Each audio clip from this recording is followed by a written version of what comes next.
Good morning, welcome to my channel. I'm Dr. Paul Karitzis.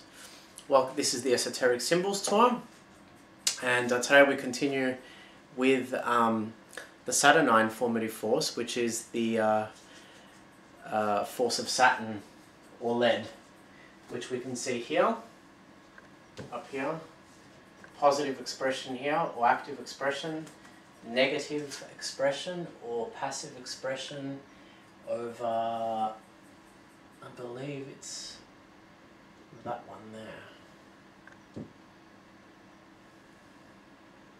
Yep.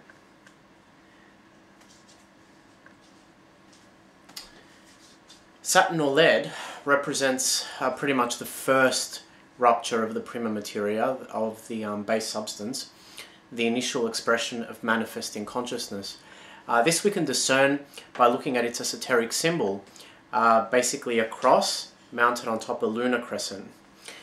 In the pictorial representation, the fourfold differentiation of the elements latent in the prima materia, fire, air, water, and earth, over there, are in a state of passive abasement and have not as yet succumbed to the influence of the lunar or formative, aesthetic and receptive force, which we see over here, for the purging of psychic impurities. Moreover, the insurmountable position of the four elements reveals that the formative force of Saturn or lead stands at the nethermost end of the ladder of consciousness. The metal lead, its passive expression, exhibits the qualities of heaviness, softness, toxicity, and chaos, whilst the planet Saturn, its active expression, is the farthest of the 7 planets from the center of our solar system, as well as the most sluggish in terms of the time it takes to complete a revolution around the Sun. And it does that in about 29.7 Earth years. These exemplify an intrinsic condition both at odds and light years away from the ethereal qualities of incorruptibility, nobility, eternity, and splendor embodied by the Sun and its golden metal.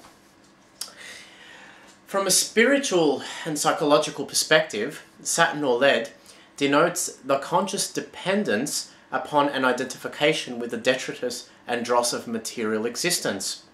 In the alchemical opus, the Saturnine formative force is rendered potent during the lesser circulation or creation of the white stone and mediates necrosis or nigredo, a primary stage in which the base substance in the alchemist's retort or alembic blackens and putrefies, and there's a beautiful depiction of this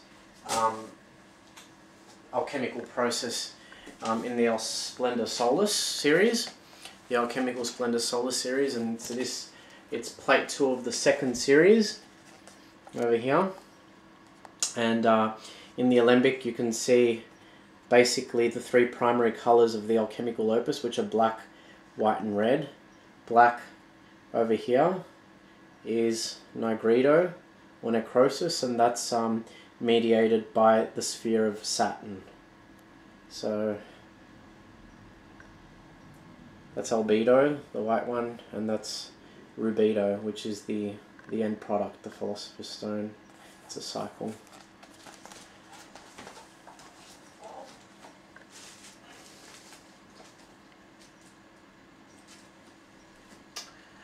On a psychological level and spiritual level, this state of physical corruption denotes the inversion and turning inward of the senses. The 7th woodcut emblem from Basil Valentine's Azoth series, which I've got here, this emblem over here, offers a pictorial depiction of this phase as an elderly man in an entombed state of decomposition. Perched atop his hands is a raven, a bird frequently used to symbolize necrosis or nigredo. The others, of course, are the skull and the grave. 2 winged entities, the man's soul and spirit, are vividly portrayed in the act of absconding with his last breath. So there it is over there. The metal lead has been known to humanity since about the 6th millennium BC. This we know from metal beads unearthed at the Neolithic settlement of Katultuyah in modern-day Turkey, which dates to about 6,400 BCE. Millennia afterwards, the ancient Egyptians explored the metal's potential and properties, and their artificers designated minium, otherwise known as lead oxide, and litharge, which is the protoxide suitable for use as pigments. They also worked with white lead, or lead carbonate, which was extracted by subjecting metal sheets to the evaporating fumes of vinegar. The classical Greeks, who obtained much of their lead from the smelting of silver ores, associated the metal to the Titan Cronus, or Father Time, the youngest of the children born to the preeminent deity of the sky, who is Uranos, and the Earth Mother, Ea.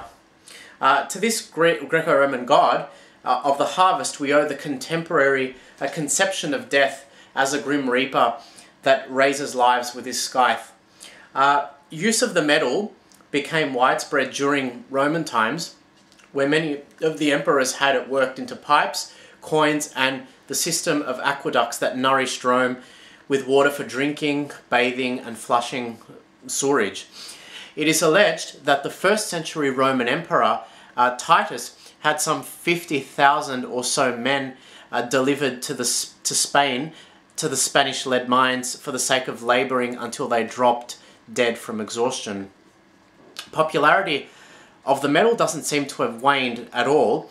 During the Middle Ages, its practicality was all too apparent in the construction of roofs, water tanks, and in the synthesis of pewter. 17th century alchemists and physicians were acutely aware of its use as a curative agent as well. Many of them prepared a solution of lead acetate and potassium carbonate, from which a metallic preparation known as the Magistery of Saturn was engendered. This became the basis for an alchemical precipitate called the powder of Saturn, which was supposed to relieve respiratory ailments like asthma and tuberculosis of the lungs. Nowadays, the physiognomy of highly insoluble and stable lead compounds makes this metal a perfect candidate for the sheathing of electrical wires, acid tanks, cable hangers, as well as the primary composition for the weights and cable coatings on marine vessels. Despite its established toxicity to the human nervous system and its lethal nature, the metal is still used in batteries, glassware, automotive tire balancing, the colouring of ceramics, and for the manufacture of weights used by recreational divers. I don't have a sample of lead to show you, given that the metal is indeed poisonous. So, as I've shown you, so that's lead over here. That's Saturn over there, and over here as well. The negative, passive manifestation of the formative force, and that pretty much rounds up the 7 metals. I will see you next time for another episode of the Esoteric Symbols Tour. Have a good weekend. See ya.